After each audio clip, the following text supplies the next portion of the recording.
ಸ್ನೇಹಿತರೆ ನಮಸ್ತೆ. ಇದು ನ್ಯೂಸ್ 18 ಡಿಜಿಟಲ್. ನಾನು ನಿಮ್ಮ AT Venkatesh Prabhu. Bidadi township ಹೋರಾಟ ಇವತ್ತಿಗೆ 500 ದಿನವನ್ನು ಪೂರೈಸ್ತಾ ಇದೆ. ಏನು ಕಳೆದ 500 ದಿನಗಳಿಂದ ಬೈರಮಂಗಲ ಸರ್ಕಲ್ನಲ್ಲಿ ಯೋಜನೆಯನ್ನು ವಿರೋಧಿಸಿ ಯಾರು ರೈತರು ಹೋರಾಟವನ್ನು ಮಾಡ್ಕೊಂಡು ಬರ್ತಾ ಇದ್ದಾರೆ, ದಿನದಿಂದ ದಿನಕ್ಕೆ ರೈತರ ಹೋರಾಟ ತೀವ್ರವಾಗ್ತಾ ಇದೆ. ಒಂದು ಕಡೆ ರೈತರು ತಮ್ಮ ಹೋರಾಟವನ್ನು ದಿನದಿಂದ ದಿನಕ್ಕೆ ತೀವ್ರತರವಾಗಿ ಮುಂದುವರಿಸ್ತಾ ಇದ್ದಾರೆ. ಮತ್ತೊಂದು ಕಡೆ ರಾಜ್ಯ ಸರ್ಕಾರ ಕೂಡ ಶತಾಯಗತಾಯ ಈ ಒಂದು ಯೋಜನೆಯನ್ನು ನಾವು ಪೂರ್ಣ ಮಾಡ್ತೇವೆ ಎನ್ನುವಂತಹ ವಿಶ್ವಾಸದಲ್ಲಿ ಇದೆ. ಮತ್ತೊಂದು ಕಡೆ ರಾಮನಗರದ GBA ಕಚೇರಿನಲ್ಲಿ ಯೋಜನೆ ಬೇಕು ಎನ್ನುವಂತಹ ರೈತರು ತಮ್ಮ ಆಸ್ತಿಗಳ ದಾಖಲೆಗಳನ್ನು GBA ಕಚೇರಿಯಲ್ಲಿ ಸಲ್ಲಿಸುವ ಮೂಲಕ ಕೆಲ ರೈತರು ಯೋಜನೆಯ ಪರವಾಗಿಯೂ ಕೂಡ ಇದ್ದಾರೆ.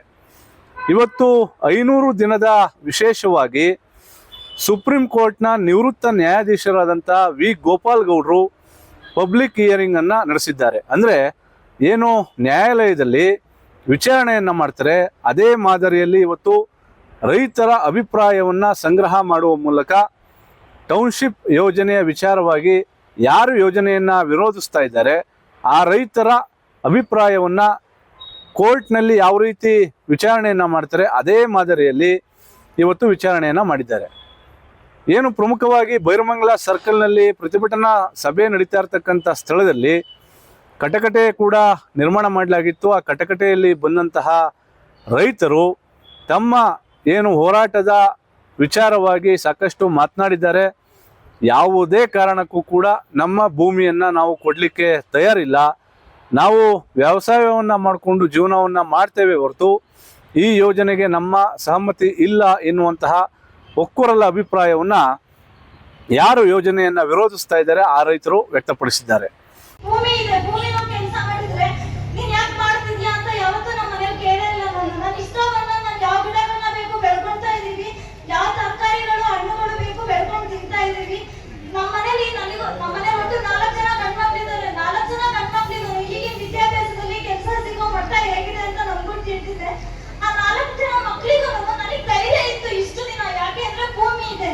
ಮಕ್ಕಳು ಓದಿ ಕೆಲ್ಸಕ್ಕೆ ಹೋಗ್ತಿಲ್ಲ ಅಂದ್ರೂ ಭೂಮಿ ಇದೆ, ನಾಳೆ ದಿನ ಒಂದು ನರ್ಸರಿನೋ ಅಥವಾ ಏನೋ ಒಂದು ತರಕಾರಿ ರೇಷ್ಮೆ ಬೆಳೆದು ಜೀವನ ಮಾಡ್ತಾರೆ ಮಕ್ಕಳು ಅಂತ ಆಸೆ ಇತ್ತು ನನಗೆ. ನನ್ನ ದೊಡ್ಡ ಮಗ ದೊಡ್ಡ ಕನಸು ಅಂದ್ರೆ ನರ್ಸರಿ ಮಾಡ್ಬೇಕು ಅನ್ನೋ ಕನಸು. ಇರೋ ಭೂಮಿನ ನನ್ನ ಕೈಯಿಂದ ಕಿತ್ಕೊಂಡ್ರೆ ನನ್ನ ಮಗನ್ ನನ್ನ ಜಾಗ ಎಲ್ಲಿ ತಂದು ಕೊಡ್ಲಿ.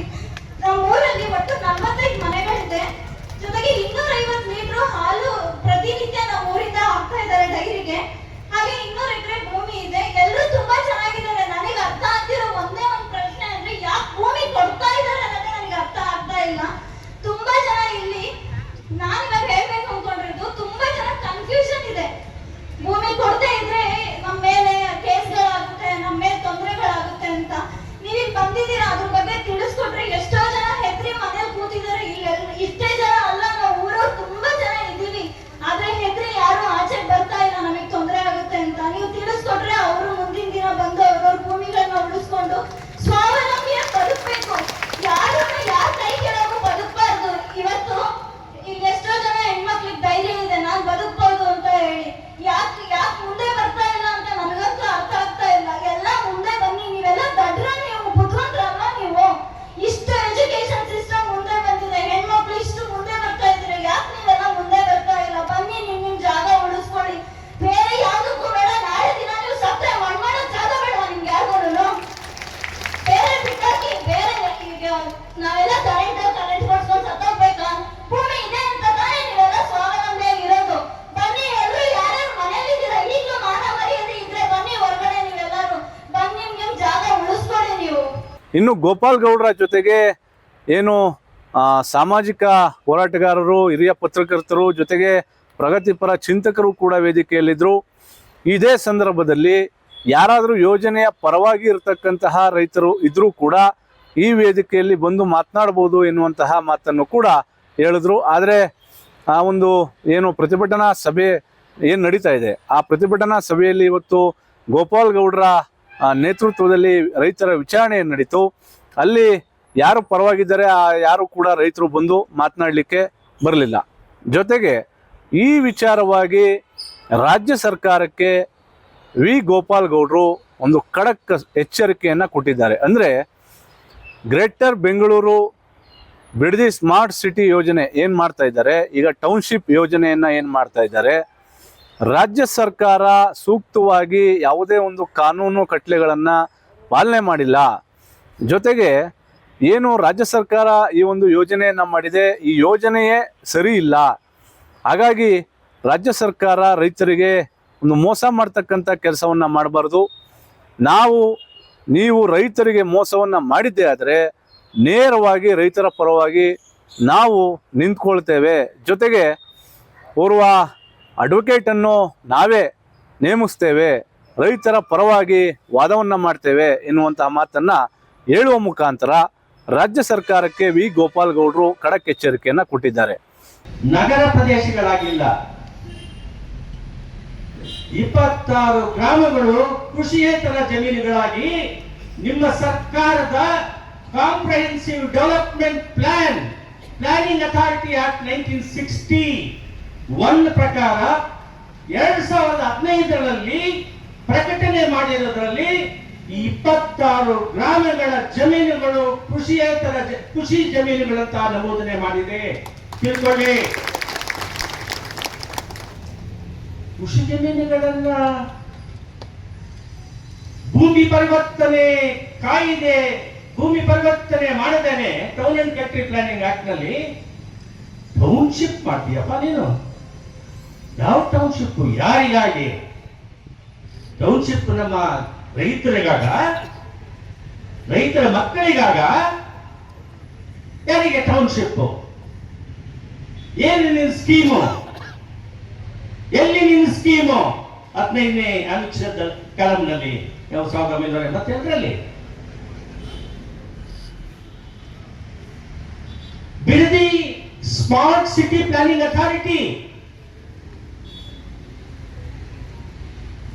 ಇಂಟಿಗ್ರೇಟೆಡ್ ನಗರ ಅಥಾರಿಟಿ. ಎಲ್ಲಿ ನಗರ? ಯೋಜನೆ ಅಥಾರಿಟಿ. ಎಲ್ಲಿ ಯೋಜನೆ? ಯಾರಿಗೆ ಯೋಜನೆ? ಟೌನ್ಶಿಪ್ ಮಾಡಕ್ಕೆ ಯೋಜನೆನಾ? ಅದು ಕಾನೂನುಬದ್ಧವಾಗಿ greater Bengaluru Bidadi smart city planning authority ಅಂತ 2023ರಲ್ಲಿ ಕರ್ನಾಟಕ ಸರ್ಕಾರದ ಆದೇಶದಂತೆ ಹೆಸರು ಬದಲಾವಣೆ ಮಾಡ್ಕೊಂಡಿದ್ದೀರಲ್ಲ, ಯಾವಾಗ ಕಾಯ್ದೆ ಕೆಳಗಡೆ ಮಾಡಿದ್ದೀರಿ? ಅದು Karnataka town country planning act ನಲ್ಲಿ ಪ್ಲಾನಿಂಗ್ ಅಥಾರಿಟಿ ಡೆವಲಪ್ಮೆಂಟ್ ಅಥಾರಿಟಿ ಆಗುತ್ತಾ? ಹೆಂಗಾಗುತ್ತೆ? ಡೆವಲಪ್ಮೆಂಟ್ ಅಥಾರಿಟಿ ಆಕ್ಟ್ ಅಂತಕ್ಕಂಥದ್ದು ಕರ್ನಾಟಕ ಲೆಜಿಸ್ಲೇಟಿವ್ ಅಸೆಂಬ್ಲಿಯಲ್ಲಿ 2ನೇ ಲಿಸ್ಟ್ ನಲ್ಲಿ 7ನೇ ಶೆಡ್ಯೂಲ್ ಸಂವಿಧಾನದಲ್ಲಿ ಅದರ ಮುಖಾಂತರ ಕಾನೂನನ್ನು ನೀವು ಮಾಡಿದ್ದೀರಿ. ಏನು? Karnataka development authority act of 1987, urban development authority. ನಗರ ಪ್ರದೇಶಗಳನ್ನು ಅಭಿವೃದ್ಧಿ ಮಾಡೋದು, ಗ್ರಾಮೀಣ ಪ್ರದೇಶ ಕೃಷಿ ಜಮೀನುಗಳನ್ನು ಅಭಿವೃದ್ಧಿ ಮಾಡ್ತಕ್ಕಂಥದ್ದಲ್ಲ. ಅದು ನಿನ್ನ ಕಾಯ್ದೆ, ನಿನಗೆ ಗೌರವ ಕೊಡಲ್ವಾ? ಗೌರವ ಕೊಡಲಿಲ್ಲ ಅಂದ್ರೆ ಗೌರವ ಕೊಡಿಸ್ತಕ್ಕಂಥ ಶಕ್ತಿ ನಮ್ಮಲ್ಲಿದೆ ಅಂತ ಹೇಳಕ್ಕೆ ಇಲ್ಲಿ ಬಂದಿದ್ದೀವಿ. ಜೊತೆಗೆ ಇವತ್ತು ಏನು ವಿಚಾರಣೆಯನ್ನ ಮಾಡಿದ್ರು, ರೈತರ ಅಭಿಪ್ರಾಯವನ್ನ ಸಂಗ್ರಹ ಮಾಡಿದ್ರು, ಸೋಮವಾರದ ಒಳಗಡೆ ತಮ್ಮ ತೀರ್ಪನ್ನ ಪ್ರಕಟಿಸುವುದಾಗಿ ಗೋಪಾಲ್ ಗೌಡ್ರು ಇವತ್ತು ಘೋಷಣೆಯನ್ನ ಮಾಡಿದ್ದಾರೆ. ಒಟ್ಟಾರೆ ಏನು ಬಿಡದಿ ಟೌನ್ಶಿಪ್ ಯೋಜನೆ ಸಾಕಷ್ಟು ಚರ್ಚೆ ಆಗ್ತಾ ಇದೆ. ಇಡೀ ರಾಜ್ಯದಾದ್ಯಂತ ವಿವಿಧ ರೈತಪರ, ಕನ್ನಡಪರ, ದಲಿತ ಪರ ಸಂಘಟನೆಗಳು ಕೂಡ ಬಿಡದಿ ರೈತರಿಗೆ ಬೆಂಬಲವನ್ನು ಕೊಡ್ತಾ ಇದ್ದಾರೆ. ಈಗ ಒಂದು ಹೆಜ್ಜೆ ಮುಂದಕ್ಕೆ ಹೋಗಿ ನಿವೃತ್ತ ಸುಪ್ರೀಂ ಕೋರ್ಟ್ ನ್ಯಾಯಾಧೀಶರು ಕೂಡ ರೈತರ ಪರವಾಗಿ ನಿಂತಿದ್ದಾರೆ. ನಿರ್ಭೀತ, ನಿಷ್ಪಕ್ಷಪಾತ, ವಿಶ್ವಾಸಾರ್ಹ ಸುದ್ದಿಗಳಿಗೆ ಹೆಸರಾಗಿರುವ ನ್ಯೂಸ್ 18 ಕನ್ನಡ ಈಗ ಆಪ್ನಲ್ಲೂ ಲಭ್ಯವಿದೆ. ದಯವಿಟ್ಟು ಇಲ್ಲಿರುವ QR ಕೋಡ್ನ ಸ್ಕ್ಯಾನ್ ಮಾಡಿಕೊಂಡು ಆಪ್ ಡೌನ್ಲೋಡ್ ಮಾಡೋದಕ್ಕೆ ಮರಿಬೇಡಿ. ನಿಮ್ಮ ಬೆಂಬಲ ಹೀಗೆ ಸದಾ ನಮ್ಮೊಂದಿಗಿರಲಿ. ಧನ್ಯವಾದ.